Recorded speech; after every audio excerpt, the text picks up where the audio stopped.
The sky turned black as ink just as Bennett Keller spotted the woman stumbling through the canyon.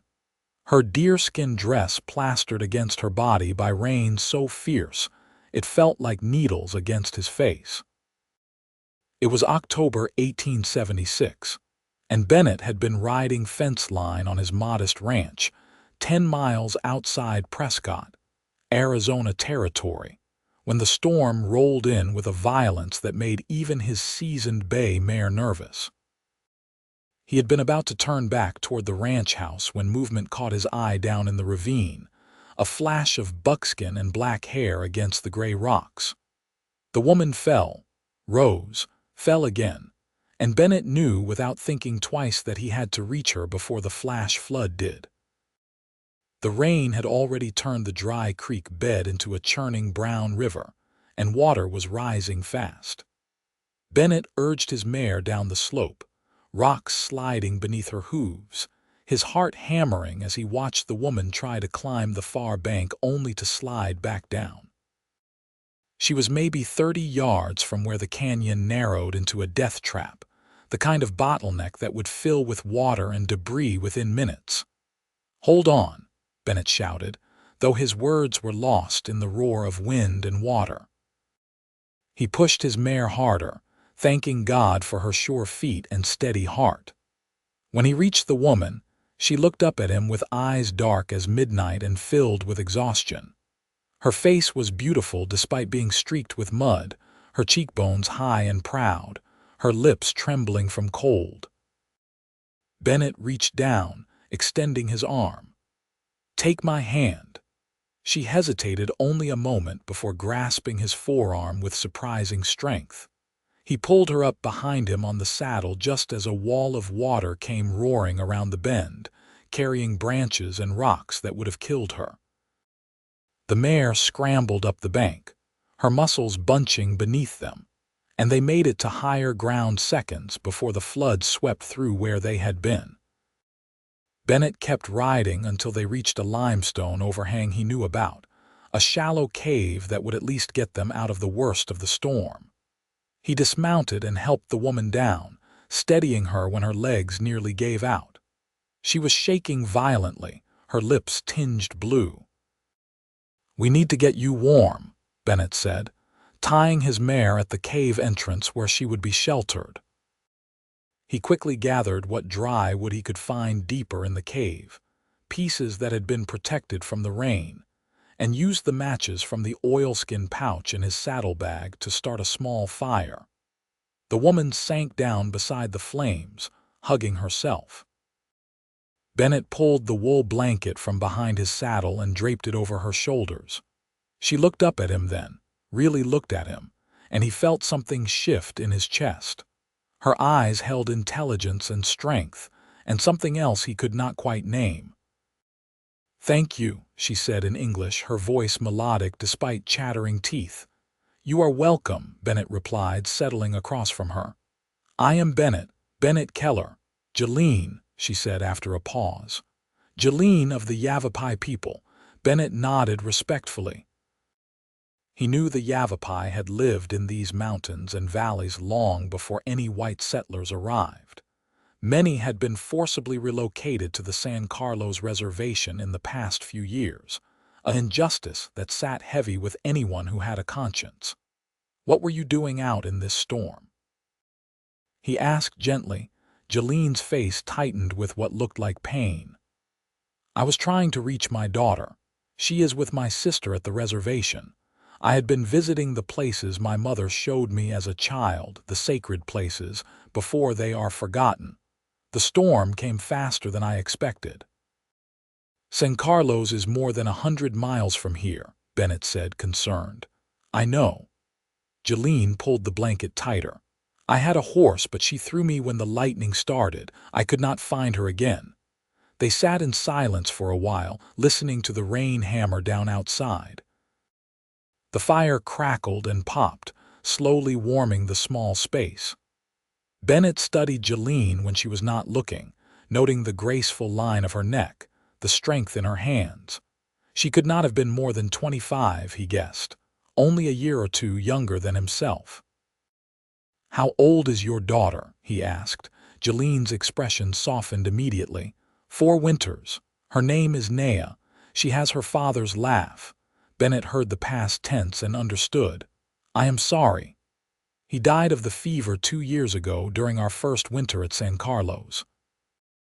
Jolene's voice was steady, but Bennett could hear the grief beneath it. "Many died. The water there is bad and the land is not ours. We are mountain people, but they keep us in the desert." Bennett had heard the stories. The conditions at San Carlos were notorious. Disease ran rampant, food was scarce, and the land itself seemed to reject the people forced to live there. "My ranch is about 5 miles north of here," he said. "When the storm breaks, I can take you there. You can rest, get proper food and dry clothes. Then I will help you get back to your daughter." Jolene studied him for a long moment, her dark eyes searching his face. "Why would you do this?" "Because it is the right thing to do," Bennett said simply, "and because no mother should be kept from her child." Something in Jolene's expression shifted, a wall coming down just slightly. "You are not like most white men I have known." "I hope not," Bennett said, "though I cannot speak for others. I only know what sits right in my own heart." The storm raged on through the afternoon and into evening. Bennett shared the beef jerky and hardtack from his saddlebag, wishing he had something better to offer. Jolene accepted the food gratefully, eating slowly.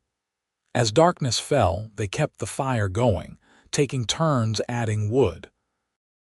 Bennett learned that Jolene had been born in these mountains, that she knew every stream and valley, every place where piñon nuts grew thick and deer came to drink.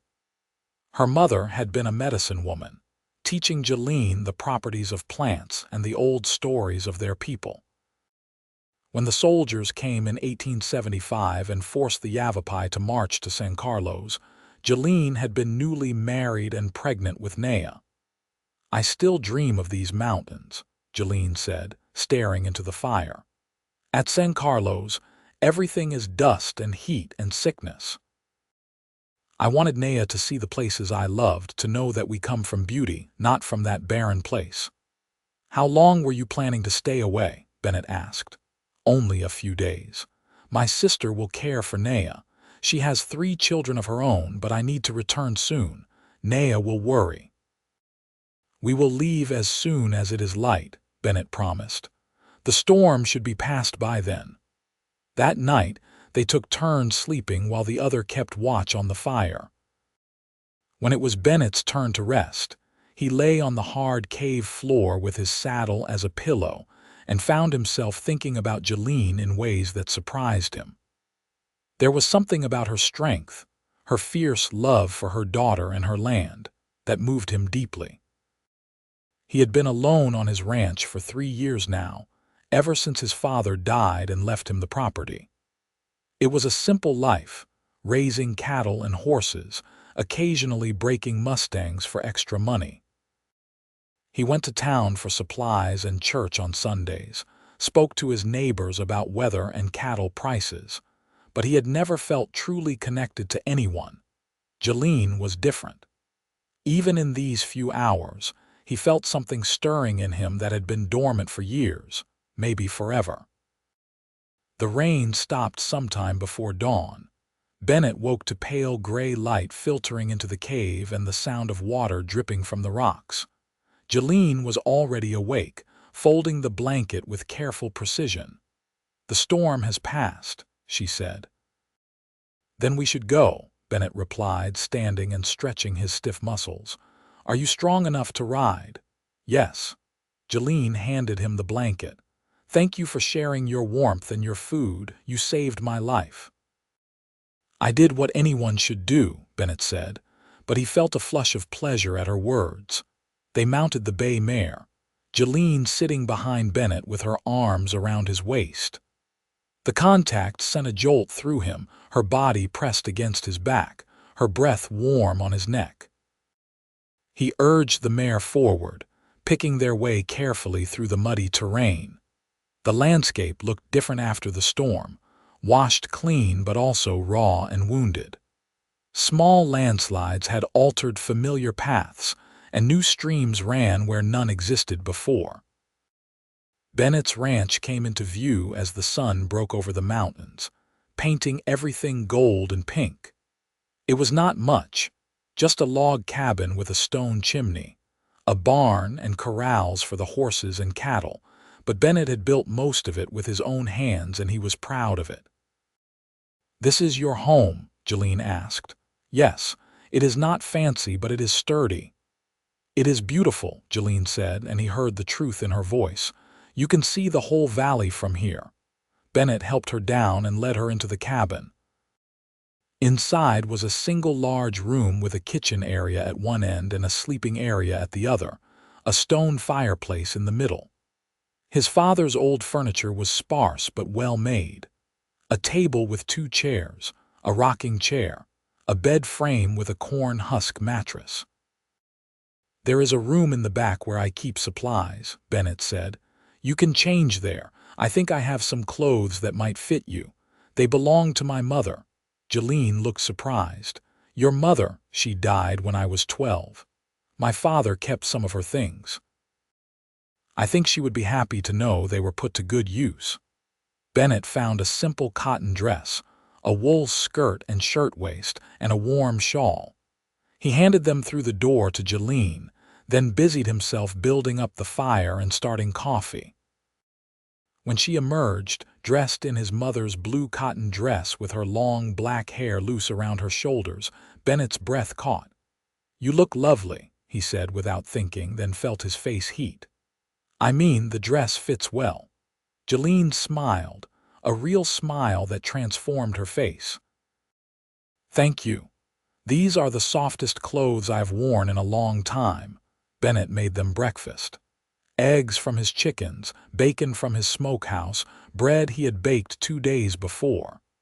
Jolene ate hungrily, and he was glad to see color returning to her cheeks. "I will take you to San Carlos," Bennett said as they finished eating.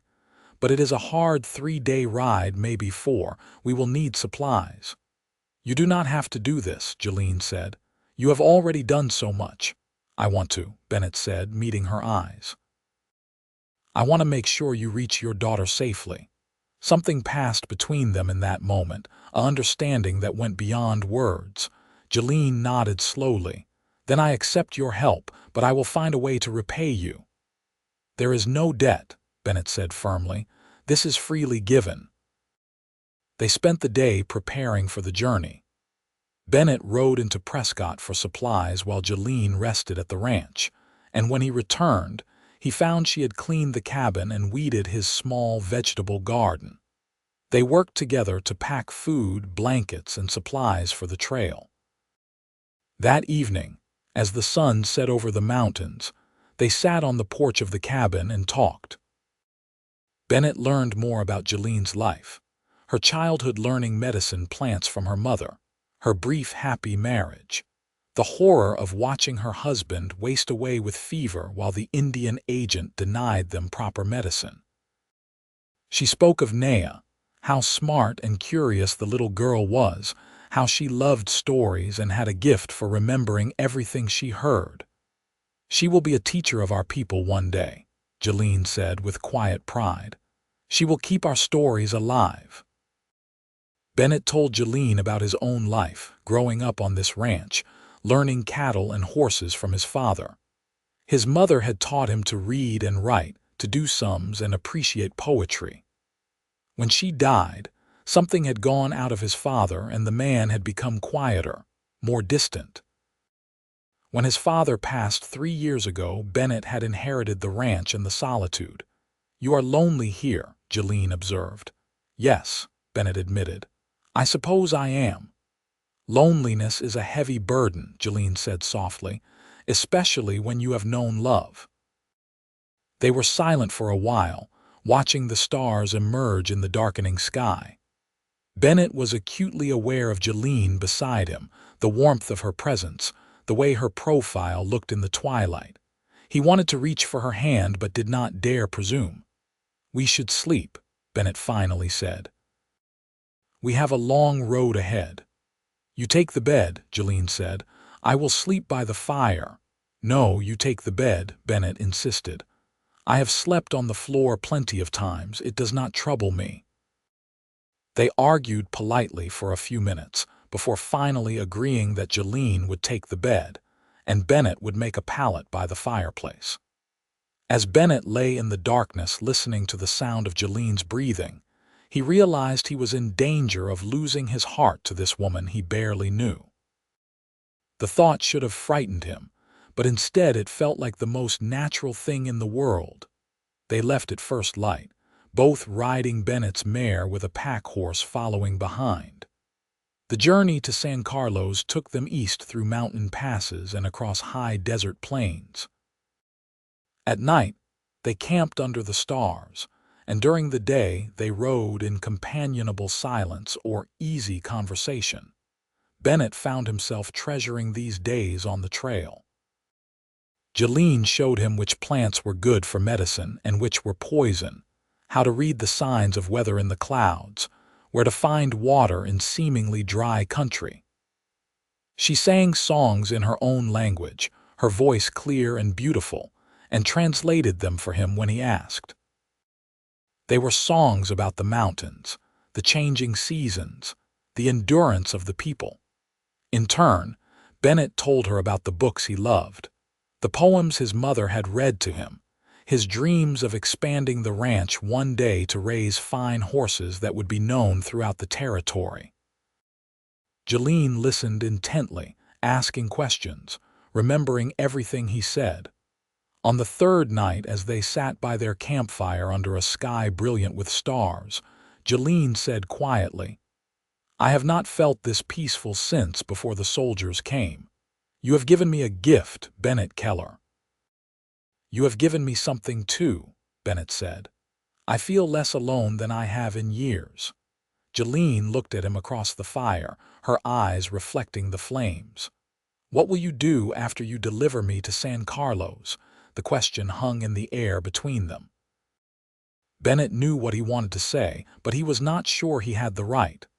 "I suppose I will return to my ranch," he said carefully, "but I would like to see you again if you would permit it. I live on a reservation, Bennett. It is not an easy place for a white man to visit, and there would be those who would make trouble for both of us." "I do not care about that," Bennett said. "If you want me to visit, I will find a way." Jolene was quiet for a long moment. "Yes," she finally said. "I would like that very much. But you should know that my life is complicated. Naya and I are not free to leave San Carlos as we wish. We are prisoners there, even if the soldiers do not call us that." "Then I will come to you," Bennett said firmly, "as often as I can." They looked at each other across the fire, and Bennett saw in Jolene's eyes the same longing he felt in his own heart. He rose and moved around the fire to sit beside her, close enough that their shoulders touched. Jolene leaned into him, and Bennett put his arm around her, feeling the rightness of it in his bones. "This is dangerous," Jolene whispered. "For both of us." "I know," Bennett said, "but some things are worth the risk." Jolene turned her face up to his, and Bennett lowered his mouth to hers, kissing her gently at first, then more deeply as she responded. She tasted like sage and smoke and something sweet he could not name. When they finally pulled apart, both breathing hard, Jolene rested her forehead against his. "I did not expect this," she said. "When you pulled me from that flood, I did not expect to feel this way." "Neither did I," Bennett admitted, "but I am glad it happened." They held each other as the fire burned down, speaking in whispers about everything and nothing, stealing kisses that grew steadily more passionate. Bennett wanted her with an intensity that shook him, but he held back, not wanting to rush something so precious. "When I return to my ranch," he said against her hair, "I will think of you every day. I will count the hours until I can see you again." "How long before you can visit?" Jolene asked. "A month," Bennett said. "Maybe less if I can manage it. I need to settle things at the ranch, make arrangements with my neighbor to watch over the place." A month, Jolene repeated, as if testing the weight of the time. It seems very long. It does, Bennett agreed. But I will come, Jolene, I promise you that. They reached San Carlos late the following afternoon. The reservation was every bit as bleak as Jolene had described, row upon row of simple structures spread across dusty, barren ground. The October heat was oppressive, nothing like the cool mountain air Bennett was used to. Soldiers patrolled the perimeter, and Bennett could feel their eyes on him as he rode in with Jolene. Jolene directed him to a small adobe dwelling where her sister lived. Before they even dismounted, the door burst open and a little girl came running out, her black braids flying behind her. "Mama!" she cried. Jolene slid from the horse and caught her daughter up in her arms, holding her tight. Bennett watched the reunion with a lump in his throat, seeing the fierce love between mother and child. A woman emerged from the dwelling, older than Jolene but with the same proud features. She spoke rapidly in Yavapai, and Jolene answered in the same language. The older woman looked at Bennett with suspicion, but when Jolene explained something, her expression softened slightly. "This is my sister, Tayan," Jolene said to Bennett. "And this is my daughter, Naya." The little girl peeked at Bennett from the safety of her mother's arms. She had her mother's dark eyes and a serious expression that made her seem older than 4 years. "Hello, Naya," Bennett said gently. "Your mother has told me many good things about you." Naya buried her face in Jolene's neck, shy. "Come inside," Tayan said in accented English. "You will eat with us." The inside of the dwelling was sparse but clean, with sleeping mats rolled along one wall and a small cooking area. Tayan's 3 children, 2 boys and a girl, stared at Bennett with open curiosity. Jolene introduced him simply as a friend who helped me. They shared a meal of beans and corn mush, poor food compared to what Bennett had at his ranch, but offered with genuine hospitality. As they ate, Jolene translated the conversation, and Bennett learned that Tayan's husband was away working on a road crew, forced labor that the army required of the men on the reservation. After the meal, Bennett knew he needed to leave. It was getting dark, and he wanted to make some distance before camping for the night. He stepped outside with Jolene while Naya clung to her mother's skirt. "Thank you," Jolene said quietly, "for everything." "I meant what I said," Bennett replied, keeping his voice low. "I will return in a month." "Will you be here?" "Yes.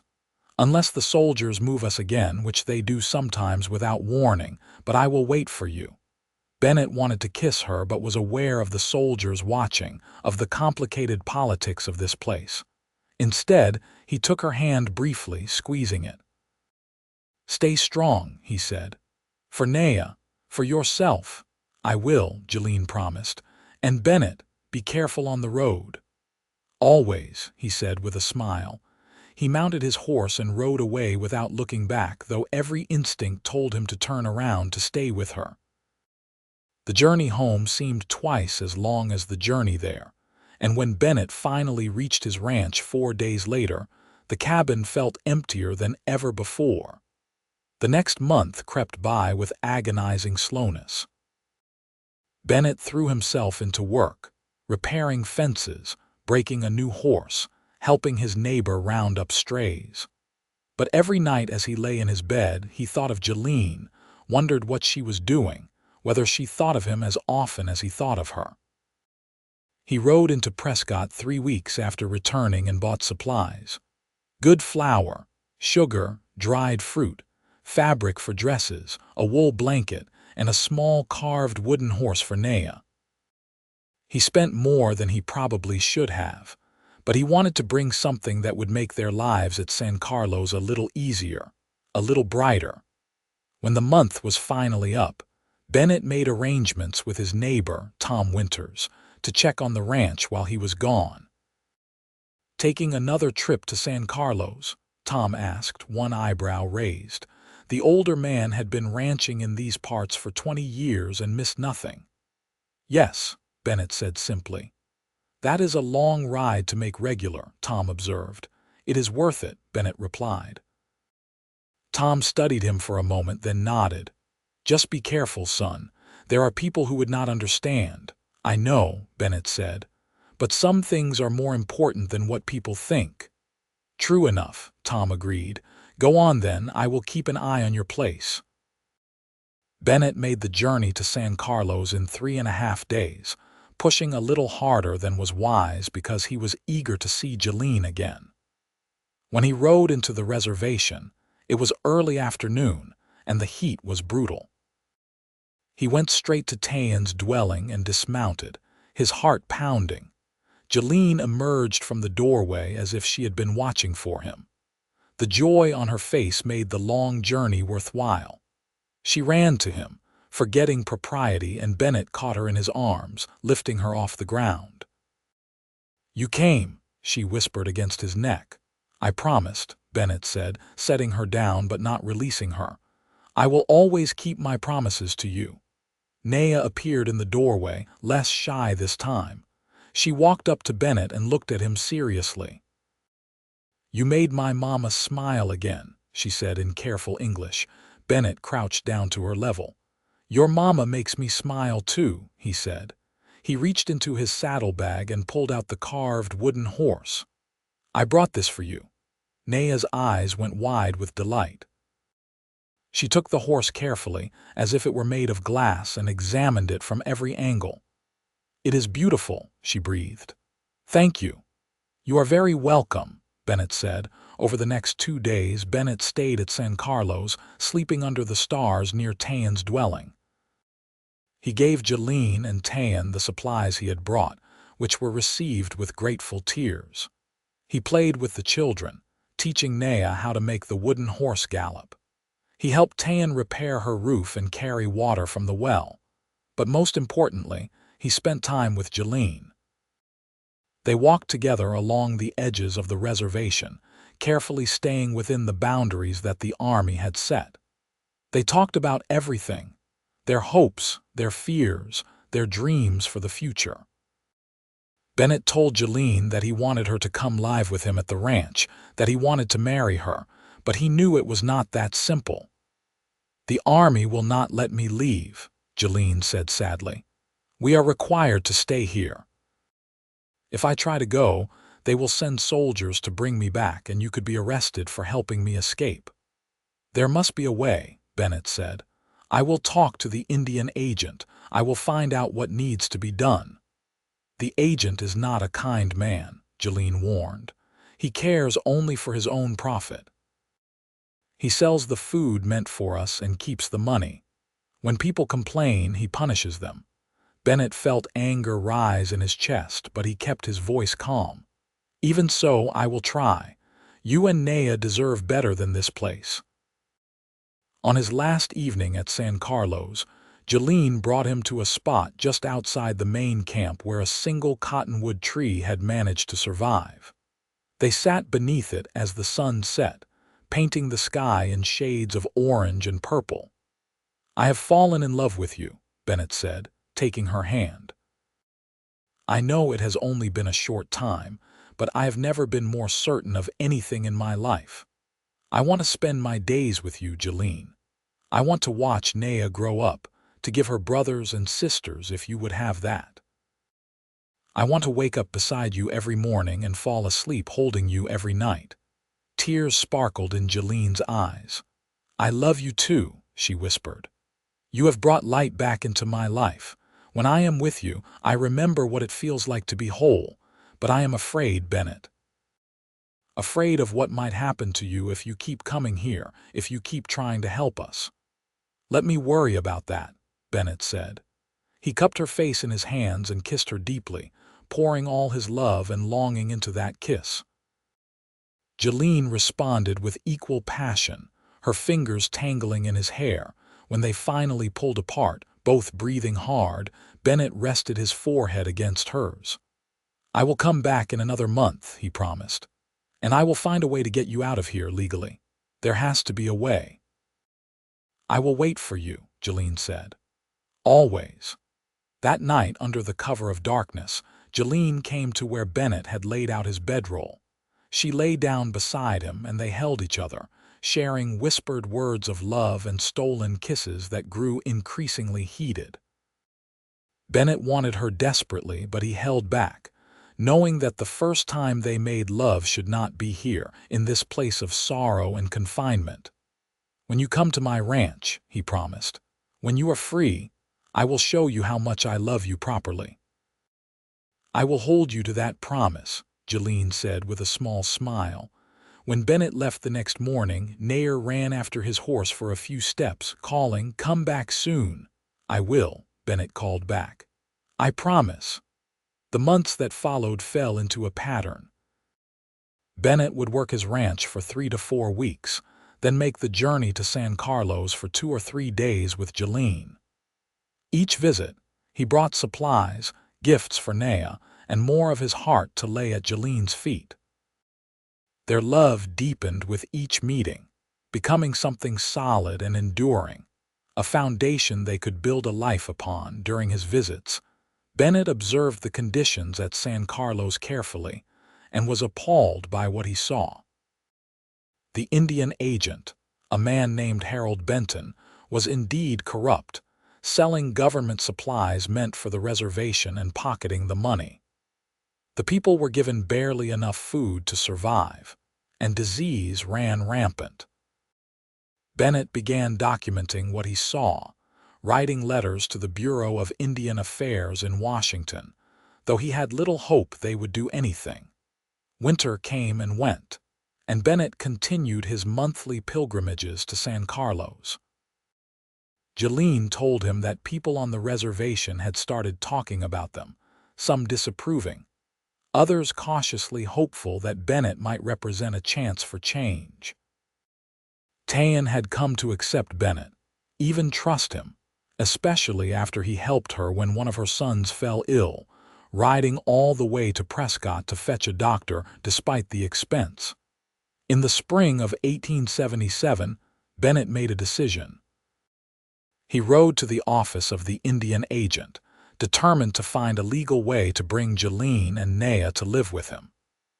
Agent Benton was a portly man with small, greedy eyes and a perpetual sneer. "I want to request permission for a Yavapai woman named Jolene to leave the reservation to marry me," Bennett said without preamble. Benton laughed. "A nasty sound. You want to marry a squaw? You can find plenty of white women in Prescott, boy." Bennett felt his hands clench into fists, but he kept his voice level. "I love her, and I want to marry her. What do I need to do to make that happen legally?" "It cannot happen," Benton said flatly. "The Yavapai are confined to this reservation by order of the Army.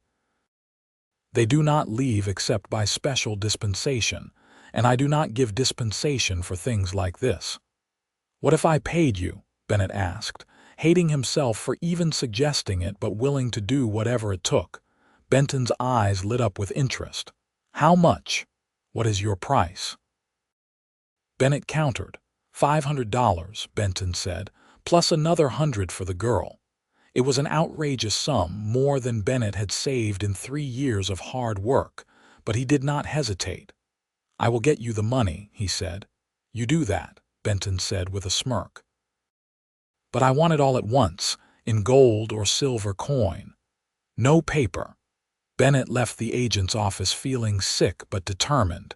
He rode back to his ranch and immediately began planning. He sold 10 of his best horses, negotiated a loan against his property, and took on extra work breaking horses for the Army at Fort Whipple. It took him 4 months of back-breaking labor, but by late summer, he had the money. During those 4 months, he only made it to San Carlos twice, and the separation was agony for both him and Jolene. But when he finally rode to the reservation with $600 in gold coin, his heart was light because he knew this was the key to their future. Benton counted the money greedily, biting several of the coins to test their authenticity. "You are either the biggest fool in Arizona territory or you really love this woman," he said. "The latter," Bennett said coldly. "Now give me the papers." Benton wrote out a release, officially stating that Jolene and Naya were permitted to leave San Carlos to marry Bennett Keller and live on his ranch near Prescott. It was barely legal, a document that would not stand up to much scrutiny, but it was enough. Bennett took the papers and rode straight to Tayan's dwelling. Jolene was outside grinding corn, and when she saw him, she stood so quickly she knocked over the grinding stone. "Bennett, I did not expect you for another week." "I have something for you," Bennett said, dismounting. He handed her the papers. Jolene read them slowly, her eyes growing wider with each word. "How did you?" "The money." "Does not matter," Bennett said. "What matters is that you and Naya are free to come with me, today if you want." Tears streamed down Jolene's face. "Yes," she said. "Oh, Bennett, yes." Tayan came out of the dwelling, and when Jolene explained what had happened, the older woman began to cry as well. Naya, now 5 years old, danced around them singing, "We are going to Bennett's ranch. We are going to Bennett's ranch." They left the next morning after tearful goodbyes with Tayan and her family. Jolene packed the few possessions she owned, her mother's medicine bag, some clothing, and a basket she had woven. Naya carried her wooden horse and a deerskin doll that Tayan had made for her. The journey back to the ranch was the happiest 3 days of Bennett's life. Naya rode in front of him, chattering constantly, while Jolene rode the pack horse beside them. They sang songs, told stories, and stopped to examine anything that caught Naya's interest. An interesting rock, a bird's nest, a lizard sunning itself on a stone. When they finally crested the last hill and the ranch came into view, Bennett turned to look at Jolene. "There it is," he said. "Your home if you will have it." "Our home," Jolene corrected, her face glowing with happiness. "Ours." They married the following week in Prescott. The ceremony was performed by a young minister named Reverend Thomas, who did not care about Jolene's heritage, only that 2 people wanted to join their lives before God. Tom Winters and his wife stood as witnesses, and Naya stood beside her mother, solemn and proud in a new dress Bennett had bought for her. Bennett slipped a simple gold band on Jolene's finger, a ring that had belonged to his mother, and Jolene gave him a band woven from strands of her own hair mixed with strands of his, a Yavapai tradition. They spoke their vows clearly, promising to love and honor each other all their days, and when the Reverend pronounced them husband and wife, Bennett kissed Jolene as if sealing a sacred promise. The small congregation clapped, and Naya threw wildflower petals she had gathered that morning. As they walked out of the church into the bright August sunshine, Bennett felt a sense of rightness settle into his bones. This was how life was meant to be. Their first months as a married family were not without challenges. Some people in Prescott disapproved of Bennett's marriage to a native woman, and a few of his former friends stopped speaking to him. But more people than Bennett expected were kind, or at least civil. Tom Winters and his wife remained steadfast friends, and several other ranchers in the area made it clear they judged a man by his character, not by who he chose to love. Jolene adapted to life on the ranch with remarkable grace. She was an excellent horsewoman, having grown up riding in the mountains, and she had a way with animals that amazed Bennett. She turned his basic vegetable garden into a thriving plot that produced more food than they could eat. She gathered wild plants from the surrounding hills, herbs that she dried and used for cooking and medicine, knowledge passed down from her mother. Naya flourished. Away from the sickness and sorrow of San Carlos, the little girl bloomed like a flower given water and sunlight. She followed Bennett around the ranch, learning to care for the horses and cattle, asking endless questions about everything. Bennett taught her to read and write, using his mother's old primers, and discovered that Naya had a quick mind and an excellent memory, just as Jolene had said. In the evenings, the three of them would sit together on the porch, watching the sun set over the mountains. Naya would tell them stories she had made up, wild tales of talking animals and brave warriors, and Bennett and Jolene would hold hands and exchange glances full of love and contentment. Their physical relationship was everything Bennett had dreamed and more. On their wedding night, he had carried Jolene over the threshold of their cabin, and after they had tucked an exhausted Naya into the small bed Bennett had built in the corner, they had finally come together as husband and wife.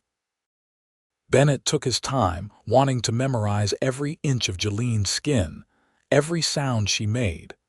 She was responsive and passionate, meeting his desire with her own, and when they finally joined, it felt like coming home.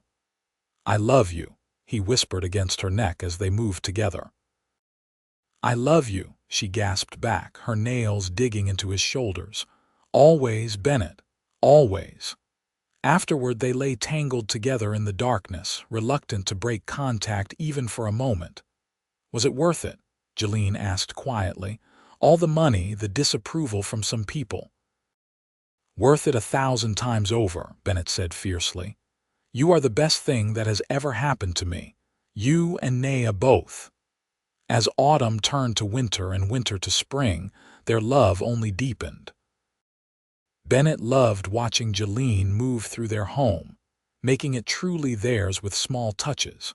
Woven baskets on the shelves, herbs hanging from the rafters, a Yavapai blanket on their bed.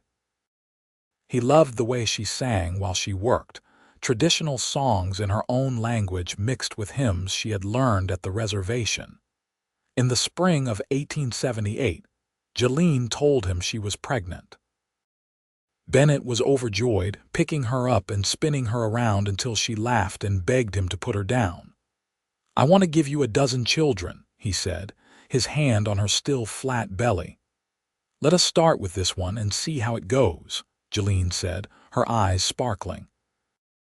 Naya was excited about becoming a big sister. She helped prepare a cradle that Bennett carved from pine, stuffing it with soft wool from their sheep. She listened with wonder as Jolene explained how babies grew in their mother's belly, and she promised to be the best big sister in all of Arizona Territory. The pregnancy progressed smoothly. Jolene remained strong and healthy, and Bennett hovered over her like a nervous hen, which she found both endearing and slightly annoying. She continued her work around the ranch, only slowing down in the last weeks before the baby was due. In late October, on a day when the aspens had turned gold on the mountainsides, Jolene went into labor.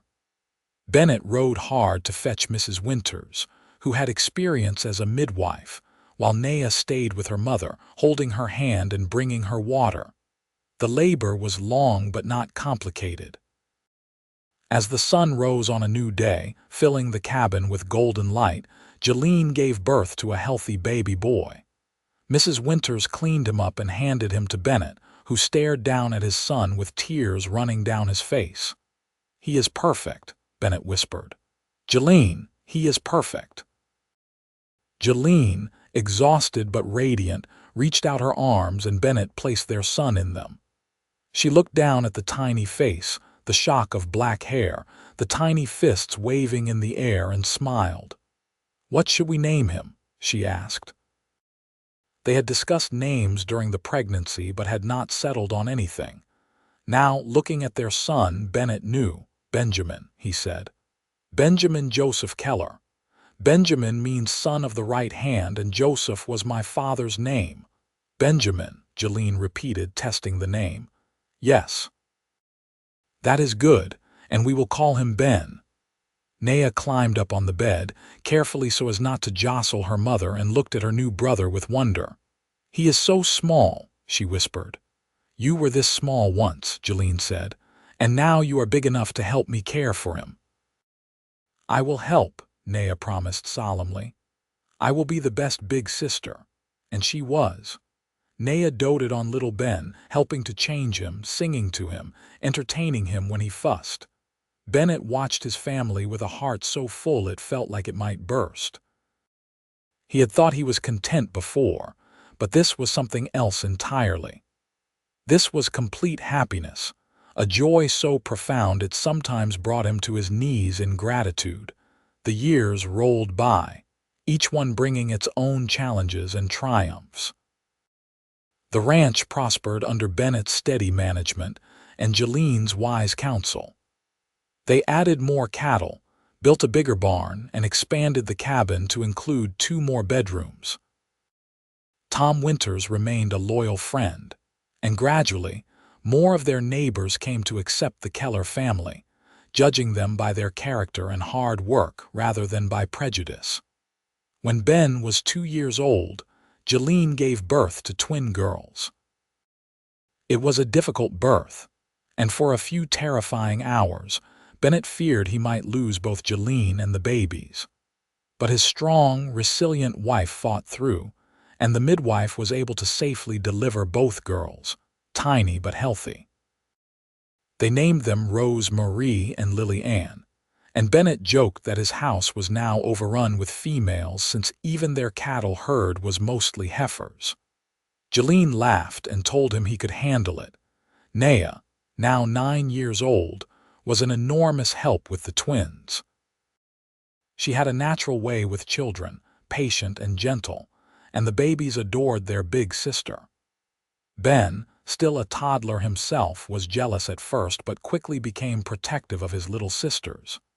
In 1882, when Ben was 4 and the twins were 2, Tayan came to visit. She had finally been allowed to leave San Carlos with her own children, the reservation's grip slowly loosening as policies changed and corruption was exposed. The reunion between the sisters was tearful and joyous, and Tayan stayed for a month, helping around the ranch and marveling at how Jolene had built this life. "You did it," Tayan said one evening as they sat on the porch watching the children play. "You found happiness. You found a good man who loves you." "I did," Jolene agreed, her eyes on Bennett, who was teaching Ben how to throw a rope. "I am blessed beyond measure." "Our mother would be proud," Tayan said softly. "You kept our traditions alive and you made a new life too."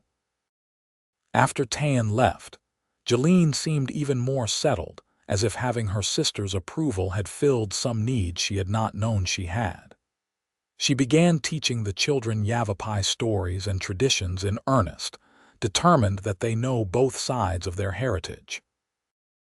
Bennett supported this wholeheartedly. He learned some of the language himself, enough to follow along when Jolene sang traditional songs or told the old stories. He took the children to church on Sundays, but he also took them into the mountains to visit the sacred places Jolene had shown him, teaching them to respect both traditions. As the children grew, each developed their own personality. Naya became a skilled rider and tracker, with a gift for healing that reminded everyone of her grandmother. She helped sick animals, and sometimes even helped Mrs. Winters with difficult human ailments, using the plants and techniques Jolene had taught her. Ben was quieter, more thoughtful, but with a deep sense of justice. He hated seeing anything or anyone treated unfairly, and more than once Bennett had to talk him out of confronting someone who made a disparaging remark about his mother or sisters. Rose and Lily were inseparable, twin forces of nature who kept the household lively with their games and schemes. They were fearless, climbing trees and racing horses almost before they could walk properly.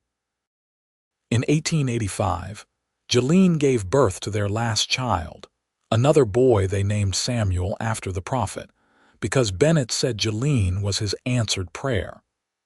Sam was a happy, easy baby who seemed content just to be held and watch the world go by. By 1887, Bennett was 38 years old and Jolene was 36. They had been married for 10 years, and Bennett loved her more with each passing day. There was gray in her hair now, and lines around her eyes from years of laughing and living under the Arizona sun. But to Bennett, she was more beautiful than ever. One evening in late summer, after all the children were finally asleep, Bennett and Jolene sat on their porch as they had done countless times before. The ranch was quiet except for the sounds of cattle lowing in the distance and crickets singing in the grass. "You ever regret it?" Bennett asked, taking Jolene's hand. "Leaving your people, marrying me?" Jolene looked at him with surprise. "Never. How could you think that?" "I took you from your culture, your traditions," Bennett said. "I know you miss the mountains where you grew up." "You did not take me from anything," Jolene said firmly. "You gave me everything. Yes, I miss the old places sometimes, but I carry them with me. I carry my mother's knowledge, my people's stories, and I have given those things to our children so they will never be lost." She cupped his face in her hands. "You saved my life that day in the storm, Bennett, but more than that, you gave me back my life. You loved me when you had no reason to, when it would have been easier to walk away. You fought for me, for Naya, for us. I have never regretted one single moment of our life together." Bennett pulled her close, kissing her deeply. "I love you, Jolene Keller. I will love you until my last breath and beyond." "And I love you," Jolene replied. "My heart, my home, my everything." They sat together under the stars, holding each other, content in the life they had built together. It had not always been easy. They had faced prejudice, hardship, and the daily challenges of raising a family and running a ranch. But they had faced it all together, their love only growing stronger through each trial. As the years continued to pass, the Keller Ranch became known throughout the territory as a place of fairness and hospitality. Bennett had a reputation as an honest dealer and a skilled horseman, while Jolene was sought out for her healing knowledge and wisdom. Their children grew strong and capable, each finding their own path, but always rooted in the values their parents had instilled: hard work, kindness, respect for all people and all traditions. Naya grew into a beautiful young woman, and at 21, she married a doctor who had come to Prescott from back east. He was a good man who respected her heritage and her knowledge of traditional medicine, and they worked together, combining Western medical practices with Yavapai healing traditions. They settled in Prescott but visited the ranch often, and when Naya gave birth to her first child, a daughter, she asked her mother to be present at the birth. Jolene held her first grandchild with tears streaming down her face, marveling at the circle of life, at how far they had all come from that desperate day in the storm when Bennett had pulled her to safety. Ben grew into a rancher like his father, taking over more and more of the ranch operations as Bennett aged. He had his mother's wisdom and his father's steady hand, and at 22, he married a school teacher from town who loved the ranch life and quickly became part of the family. The twins were wild and free-spirited, and Bennett joked that they would probably never marry because no man could keep up with them. But at 19, Rose fell in love with a young horse trader, and Lily announced that she intended to become a teacher, the first in the family to attend the new territorial normal school. Sam, the baby, was only 10, but he already showed signs of being a gifted storyteller, constantly making up tales to entertain the family. Jolene said he got that from her people, who had kept their history alive through stories for generations. In the spring of 1890, Bennett woke early, as was his habit, and lay in bed watching Jolene sleep. She was 41 now, her black hair streaked with silver, but to him, she was as lovely as the day he had pulled her from that flood. He thought back to that moment often, how one decision, one act of decency had changed the entire course of his life, if he had not gone out to check fence line that day. If he had turned back earlier when the storm hit, if he had not seen her in the ravine, his life would be so different, so empty compared to the fullness he now enjoyed. Jolene's eyes opened, and she smiled at him. "You are watching me sleep again." "I cannot help it," Bennett said, reaching out to tuck a strand of hair behind her ear.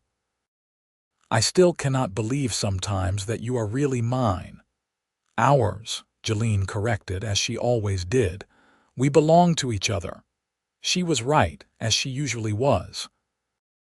They belonged to each other.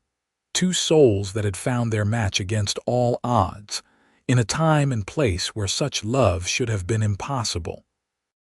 Later that morning, as Bennett worked in the barn and could hear Jolene singing in the garden, Sam playing with the dogs, and Ben and his wife discussing the summer cattle drive, he paused and offered a silent prayer of thanksgiving. He had not known, 14 years ago when he pulled a desperate woman from a flood, that he was saving not just her life but his own. He had not known that he was rescuing his own future, his own happiness. But God had known and had put him in exactly the right place at exactly the right time. That evening the whole family gathered for dinner. Bennett and Jolene, Ben and his wife, Naya and her husband with their daughter, Rose and her young man, Lily home from school, and Sam. The table was crowded and noisy, filled with laughter and conversation. Arguments over trivial things and jokes that made everyone groan. Bennett looked around at all these faces, these people who existed because he and Jolene had found each other, and his heart swelled with gratitude. This was what he had fought for, what he had paid $600 in gold for, what he would do again 1,000 times over. After dinner, as they had done for 14 years, Bennett and Jolene walked out to the porch and sat together watching the sun set over the mountains. Jolene leaned against him and Bennett wrapped his arm around her, holding her close. "You remember that first night we stayed in the cave?" Jolene asked. "When we barely knew each other." "I remember everything," Bennett said. "I remember thinking you were the most beautiful woman I had ever seen, even covered in mud. I remember the way the firelight reflected in your eyes. I remember the moment I realized I was falling in love with you." "I knew that night too," Jolene said softly. "I knew you were different, that you saw me as a person, not just as a squaw or a problem to be solved. You saw my heart, Bennett, and I saw yours." "We have built a good life," Bennett said. "We have built a beautiful life," Jolene corrected. "And it is not over yet.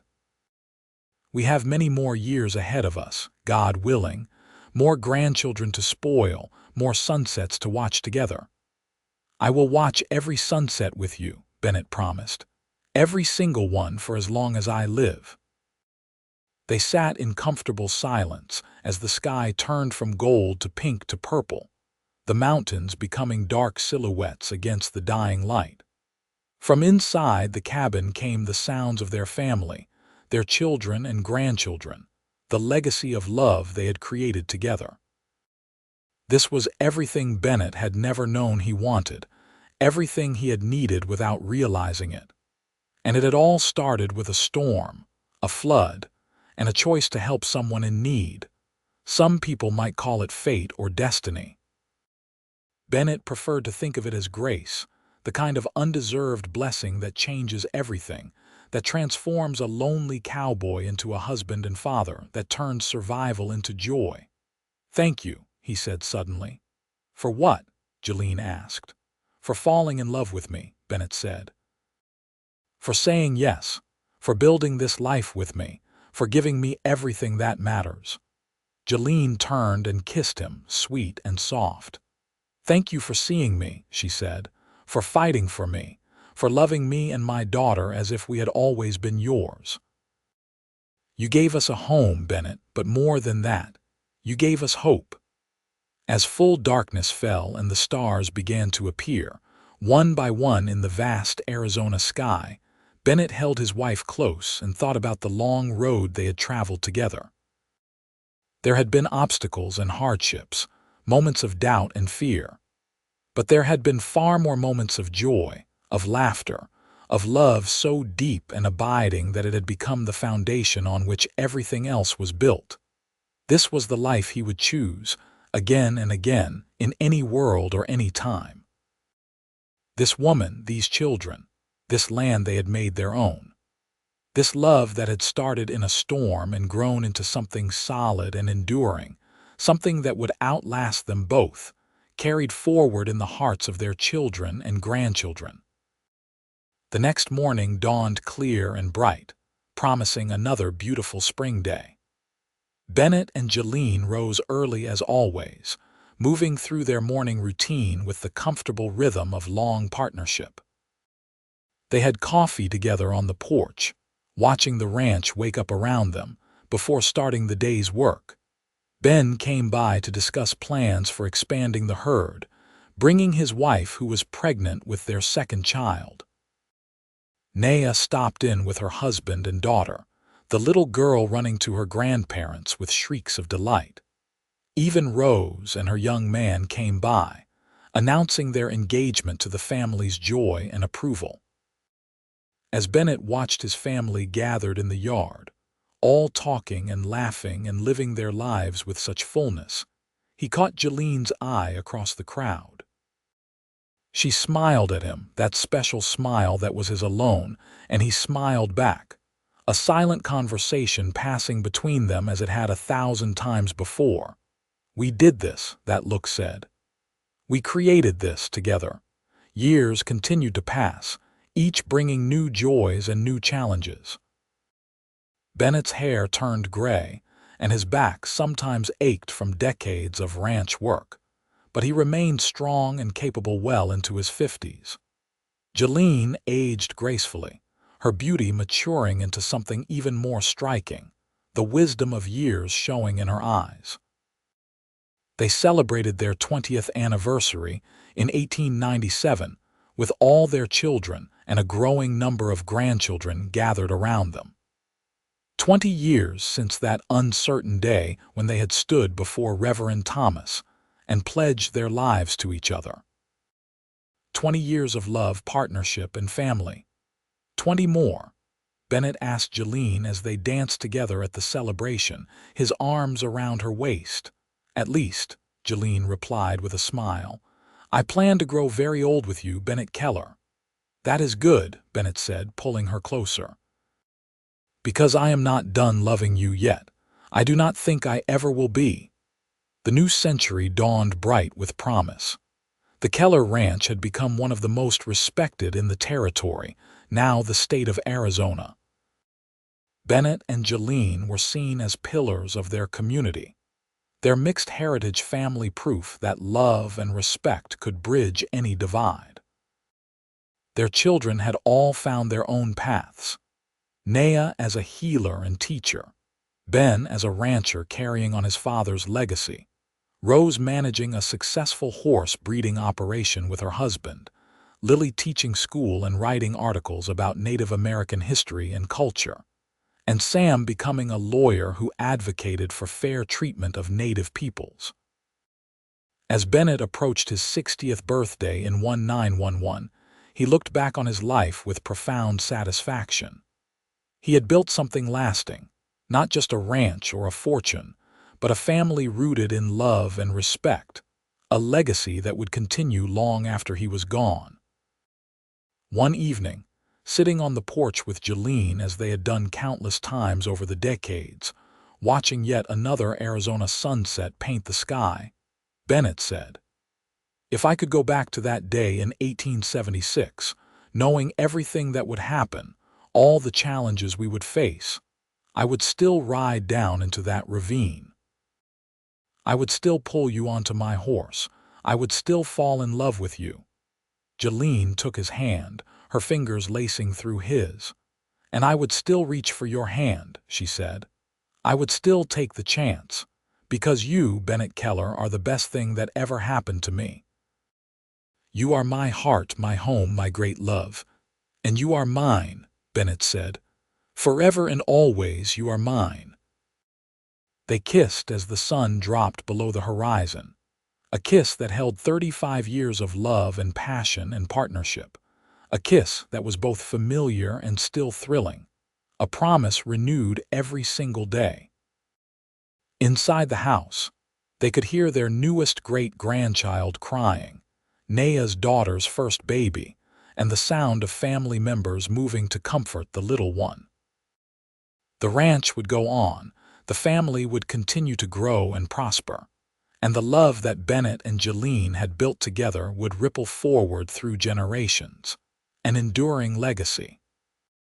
As darkness settled over the land and stars filled the sky, Bennett held his wife close and gave thanks once more for the storm that had brought them together, for the choice he had made to help a stranger in need, for every moment that had led them to this place of peace and contentment.